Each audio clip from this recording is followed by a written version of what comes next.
आप सभी का स्वागत है आपके अपने चैनल चौक एंड दस्तर अकेडमी पर। और जैसा कि आपको पता है कि जवाहरलाल नेहरू यूनिवर्सिटी में डॉक्यूमेंट वेरिफिकेशन चल रहा है, उसी के रिगार्डिंग जो है वो आपकी हॉस्टल लिस्ट जारी कर दी गई। इससे पहले यूजी की गई थी और अब जो है वो आपके लिए पीजी की कर दी गई है। पीजी की में आप देख सकते हैं मेल हो या फीमेल हो, यानी कि गर्ल्स और बॉयज़ दोनों बच्चों की जो है वो आपके लिए लिस्ट जारी कर दी गई है।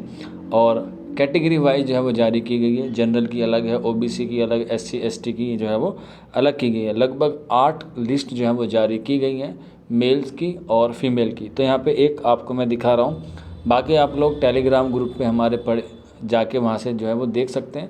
सारे पीडीएफ आपको वहाँ पर अवेलेबल हो जाएंगी, या फिर आप उसकी ऑफिशियल वेबसाइट का लिंक आप नीचे डिस्क्रिप्शन में ले सकते हैं।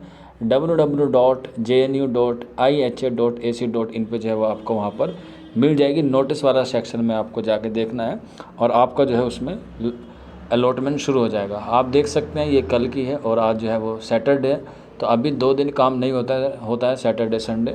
तो आप लोग जो है वो मंडे में जाके अपना हॉस्टल प्रक्रिया कर सकते हैं। हॉस्टल प्रक्रिया कैसी है, इस पे मैंने आपको काफ़ी सारी वीडियोस बना के प्रोवाइड करा दी है। आप लोग जेएनयू एडमिशन 2022 वाले सेक्शन में जाके सारे वीडियोस देख सकते हैं, या फिर आप हमारे व्हाट्सअप नंबर 9045220432 पे हमसे रब्ता कर सकते हैं। अगर कोई बच्चा मिलना चाहता है तो ट्यूसडे को हम लोग आपको जेएनयू में मिलेंगे, आप जो है वो वहाँ पर मिल सकते हैं। यही व्हाट्सअप नंबर है।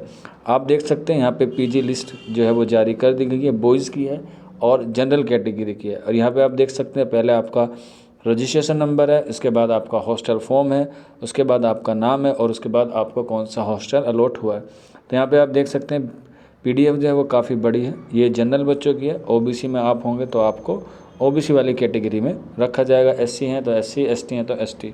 लगभग सभी बच्चों को जो है वो हॉस्टल मिल गया है। अगर किसी को नहीं मिला तो वेट कीजिएगा, क्योंकि अभी जिनका फर्स्ट और सेकंड रैंक आई है किसी भी कोर्स में पीजी के, चाहे मास्टर्स में हम बात करें उर्दू की, हिंदी की, संस्कृत की, जर्मन की, जापानीज़ की, चाइनीज़ की, यानी कि मास्टर्स के जितने भी कोर्स हैं उसमें जितने भी बच्चों का सिलेक्शन हुआ है और उनकी रैंक अच्छी है और उनके पॉइंट जो हैं वो 11 बन रहे हैं, क्योंकि हॉस्टल अलॉट के लिए आपके पास 11 पॉइंट होना ज़रूरी है। अगर गैप ईयर है तो आपको उसके 2 पॉइंट कट जाएंगे, यानी कि आपके अगर मान के चलिए 1 साल का गैप है तो आपके 2 पॉइंट कट जाएंगे हॉस्टल में से। लेकिन आपको हॉस्टल जो है वो ज़रूर मिल जाएगा। ये हो सकता है कि आपको थोड़ा सा लेट मिले। आप सारी पीडीएफ को जो है वो अच्छे से देख सकते हैं। जिनका नाम आया है वो अपने हॉस्टल में जाके सारी प्रक्रिया को कर सकते हैं। आपको वहाँ पे जाके आपको इनरोलमेंट फॉर्म देना होगा और वहाँ पे आपको बताना होगा कि मुझे ये हॉस्टल अलॉट हुआ है। हालांकि उनके पास ऑलरेडी लिस्ट आ गई होंगी जिन बच्चों को हॉस्टल मिला होगा।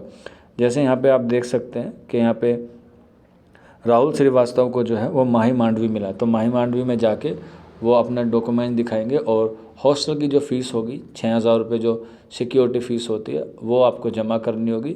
माही मांडवी के, सतलज के, लोहित के, जो भी आपको मिला हो उसको आप फ़ोन पे, क्यूआर कोड या बैंक के माध्यम से आप उसे पे कर सकते हैं और उसके बाद आपका हॉस्टल मिल जाएगा। आपका मैस तभी से स्टार्ट हो जाएगा जब आप जो है पेमेंट कर देंगे। मैस का मतलब होता है खाना, ब्रेकफास्ट, लंच और डिनर। आपको वहाँ पे 3 चीज़ें मिलती हैं और वहाँ पे आप जो है वो मैस में जाके, यानी कि कैंटीन में जाके आप लोग वहाँ पर आराम से खाना खा सकते हैं।